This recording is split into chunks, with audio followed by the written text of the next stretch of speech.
morning, Nigerians. Yes, I agree. PVCs are very important, but it will not be enough to win us this election come 2023. The people we are up against, PDP and APC, they are extremely desperate and they are willing to do anything and everything to win this election.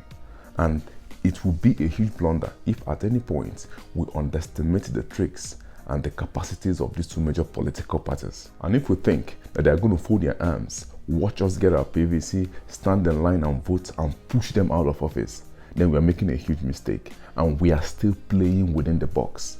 But these two major political parties, they never play within the box. They never play by the rules. They are desperate. They will do all they can to make sure they remain in power. These guys, they have the means to buy the will of any Nigerian who is willing to support their agenda. They are in control of the armed forces and they can manipulate INEC. They appointed the INEC chairman and the state electoral commissioners. So they have an upper hand when it comes to the officials that are conducting the election. And they have a history of harassing, intimidating, manipulating, even abducting our judges, Supreme Court judges, in the middle of the night. So post-election result announcements, we might not get anything out of the court at the end of the day. We need a more tactical approach.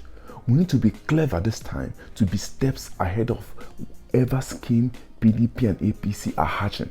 We need to be able to circumvent and checkmate them at every point in time because they are never going to play fair. They do not intend to leave power come 2023.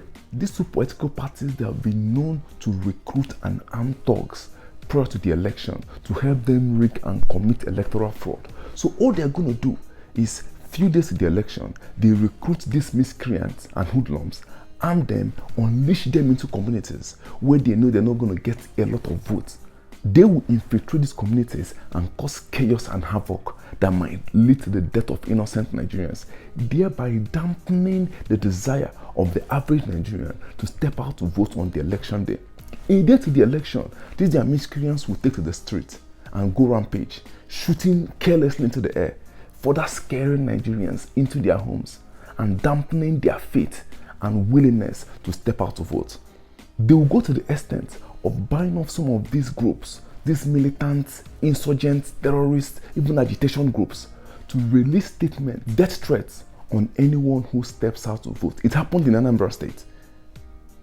And I will tell you that come the election day, people will be extremely reluctant and unwilling to step out to vote. And this huge, massive campaign we'll be making for PVC will be rendered fruitless at the end of the day. So we need to start thinking outside the box. We need to start thinking on how to make sure we preclude all their maneuvers come 2023 election. PVCs are important, but it's not going to be enough.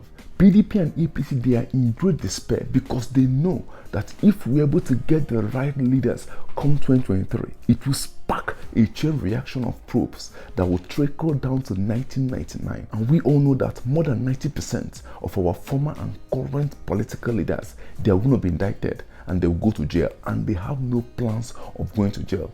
Most of our Nigerian dollar billionaires and millionaires, they are all directly benefiting from this corrupt governance system. Some companies, most banks, they are all benefiting from it. Most of these European and Asian countries, where we consistently borrow recklessly from and award fraudulent contracts to, they are all benefiting and they will not let go easily. So we need to understand the gravity of what we are up against, the people we are trying to set aside, and the resistance they are going to push to make sure we fail on this our mission. Remember what happened at the Lekki toll gate? We stood our ground. They declared a curfew. We refused to budge. They had to massacre our brothers in order to disperse that crowd, to show you the extent of their desperation to cling to power. And don't expect anything less come 2023 election. And that is why I keep saying they are not going to just watch us get our PVC and calmly and peacefully walk to the polling unit and set them aside. They will not do that. And that is why we need to start thinking on ways to foil any of their schemes and evil agenda come 2023 election. And to get this done, all hands need to be on deck. Every woman in Nigeria needs to produce at least 100% of effort to make sure we deliver this nation come 2023 election.